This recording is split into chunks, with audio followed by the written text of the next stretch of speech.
গত 24শে ডিসেম্বর 2023-এর যে টেট পরীক্ষা নেওয়া হলো তার রেজাল্ট কবে আমি খোঁজ খবর নিতে গিয়ে জানতে পেরেছি। কারণ এই রেজাল্টের উপরে 2022-এর টেট পাস প্রার্থীদের অনেকটা ভাগ্য নির্ভর করছে। তাই এই রেজাল্টটা কিন্তু যথেষ্ট গুরুত্বপূর্ণ।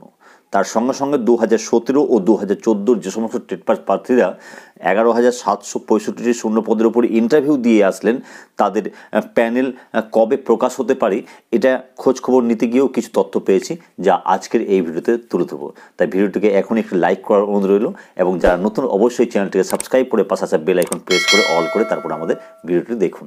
তাহলে চলুন শুরু করি আজকের ভিডিও।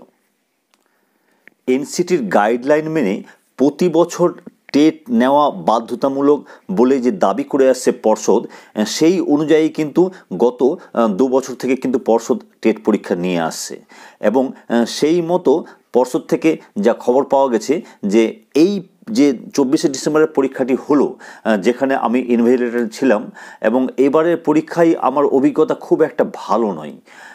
কারণ দু একটি ঘটনা এইরকম চাকরি পরীক্ষার ক্ষেত্রে কাম্য নয়। তার মধ্যে একটি ঘটনা যেমন প্রশ্ন আউট হয়ে যাওয়া পরীক্ষা চলাকালীন, এবং অন্যটি একটা রুমে একজন প্রার্থীর 3টি পাতা না থাকা, অর্থাৎ ছেঁড়া থাকায় আমি কিন্তু এই অভিজ্ঞতা এর আগে সেভাবে পাইনি। তাই বলতে গেলে এবারে টেট পরীক্ষার ডিউটি করার অভিজ্ঞতা খুব একটা ভালো নয়। তো যাই হোক, এই সমস্ত বিষয়ে আর আমি যাচ্ছি না, কারণ পর্ষদ থেকে পরিষ্কার জানিয়ে দেওয়া হয়েছে যে টেটটি হয়ে গেল 24শে ডিসেম্বর, সেটি কোনোভাবেই বাতিল হবে না।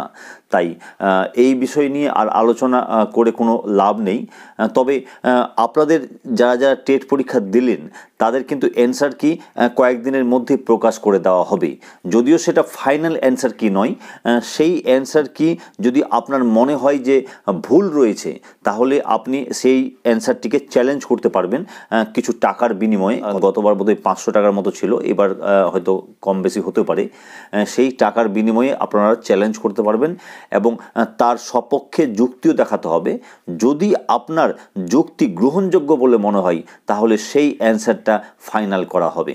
অর্থাৎ বলতে চাইছি যে অ্যান্সার কি কিন্তু সেটা ফাইনাল নয়। আপনাদের চ্যালেঞ্জ করার পর তারপরে একটি এক্সপার্ট কমিটি বসানো হবে, তারা কিন্তু সেই অ্যান্সারটি পুনরায় যাচাই করবে, এবং ফাইনাল একটি অ্যান্সার কি এই জানুয়ারি মাসেই প্রকাশ করবে। তবে জানুয়ারি মাসে বন্ধুরা টেট 2023-এর রেজাল্ট প্রকাশ হচ্ছে না, এমনটাই কিন্তু আমি জানতে পেরেছি। টেটের রেজাল্ট প্রকাশ হবে 2024-এর ফেব্রুয়ারি মাসে। তা সম্ভবত মাঝামাঝি চলে যেতে পারে, এমনটাই কিন্তু পর্ষদ থেকে জানতে পেরেছি। অন্যদিকে টেটের রেজাল্ট প্রকাশের আগেই নতুন নিয়োগের ইন্টারভিউয়ের জন্য বিজ্ঞপ্তি প্রকাশ করার দাবি করে আসছে 2022-এর টেট পাস প্রার্থীরা। কারণ যদি টেটের রেজাল্ট প্রকাশ হয়ে যায়, তাহলে 2023-এর প্রার্থীরাও কিন্তু যারা যারা টেট পাস করবেন তারা কম্পিটিশন করবেন, ফলে কম্পিটিশনটা অনেক বেড়ে যাবে। তাই যদি বলা যায় একরকমভাবে যে ফেব্রুয়ারি মাসের মাঝামাঝি পর্যন্ত 2022-এর টেট পাস প্রার্থীদের হাতে সময় রয়েছে। তাই আপনারা যেভাবে আন্দোলন করে যাচ্ছেন ইন্টারভিউয়ের বিজ্ঞপ্তির জন্য, তার ঝাঁজ কিন্তু আরও অনেকটাই বাড়াতে হবে যদি ইন্টারভিউয়ের নোটিফিকেশন পেতে চান। কারণ বন্ধুরা, এ রাজ্যে না আন্দোলন করে, না চিৎকার করে কিছুই পাওয়া যায় না।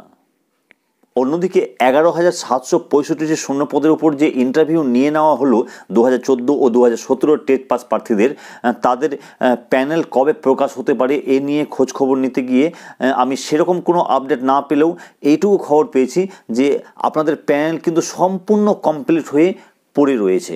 অর্থাৎ সুপ্রিম কোর্টের যে 2020-22 ডিএলএড মামলার জন্য স্টে অর্ডার রয়েছে, সেই স্টে অর্ডার যখনই উঠে যাবে তার 1-2 দিনের মধ্যেই কিন্তু আপনাদের প্যানেল প্রকাশ করে দেওয়া হবে।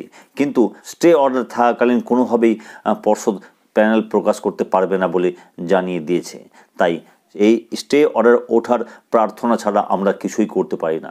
তবে আমি আবার খোঁজ খবর নেব, যদি সেরকম খবর পাই অবশ্যই আমি আপনাদের তুলে ধরব। অন্যদিকে মাদ্রাসা সার্ভিস কমিশনের পরীক্ষা কবে হবে, বা নিউ এসএলএসটির বিজ্ঞপ্তি কবে আসবে, এবং আপার প্রাইমারি, এই সমস্ত বিষয় নিয়ে কিন্তু আমি খোঁজ খবর নেওয়ার চেষ্টা করছি। সেরকম কোনো আপডেট পেলে অবশ্যই আমি ভিডিও করে আপনাদের এই চ্যানেলে জানিয়ে দেবো। তো এই ছিল আজকের ভিডিও। দেখা হচ্ছে পরবর্তী ভিডিওতে নতুন কোনো টপিকের সঙ্গে। ততক্ষণের জন্য সকলে ভালো থাকুন ও সুস্থ থাকুন। ধন্যবাদ।